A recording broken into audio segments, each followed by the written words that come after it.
ইউরোপের সবচেয়ে ধনী দেশ লুক্সেমবার্গে 4 লক্ষ টাকা মাসিক বেতনে কাজের ভিসা নিয়ে আসার সুযোগ। লুক্সেমবার্গে কাজের ভিসা নিয়ে আসার ক্ষেত্রে বাংলাদেশ পৃথিবীর অন্যান্য দেশের তুলনায় বেশ পিছিয়ে। আর এর প্রধান কারণ হচ্ছে লুক্সেমবার্গে কাজের ভিসা নিয়ে আসার সঠিক প্রসেস সম্পর্কে ধারণা না থাকা।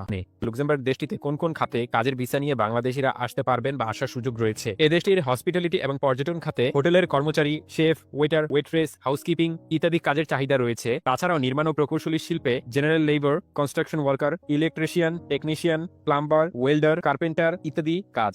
তাছাড়াও লজিস্টিক্স এবং পরিবহন খাতে ড্রাইভার, ফোর্কলিফট অপারেটর, গুদামকর্মী ইত্যাদি কাজ রয়েছে। তাছাড়াও ব্যাংকিং, আইটি এবং প্রকৌশল, প্রধানত এই সমস্ত কাজেই ওয়ার্ক ভিসা নিয়ে আসার সুযোগ পাবেন আপনারা। এছাড়া আপনারা সরাসরি আবেদন করতে পারেন। এর জন্য প্রথমে আপনাকে একটি প্রফেশনাল ভাবে ইউরোপাস ফরম্যাট, সিভি এবং কভার লেটার তৈরি করে নিতে হবে। কিভাবে আপনারা এটি বানাতে পারেন তা নিয়েও আমাদের চ্যানেলে একটি ভিডিও রয়েছে, চাইলে সেই ভিডিওটি দেখে আসতে পারেন। আর যদি আমাদের মাধ্যমে প্রফেশনাল ভাবে একটি ইউরোপাস ফরম্যাট সিভি এবং কভার লেটার বানাতে চান, তাহলে ভিডিও ডেসক্রিপশন বক্সে এবং ভিডিওর কমেন্ট বক্সে আমাদের ফেসবুক পেজের লিংক দেওয়া হয়েছে, আপনারা সেখানে গিয়ে এই ব্যাপারে মেসেজ করতে পারেন।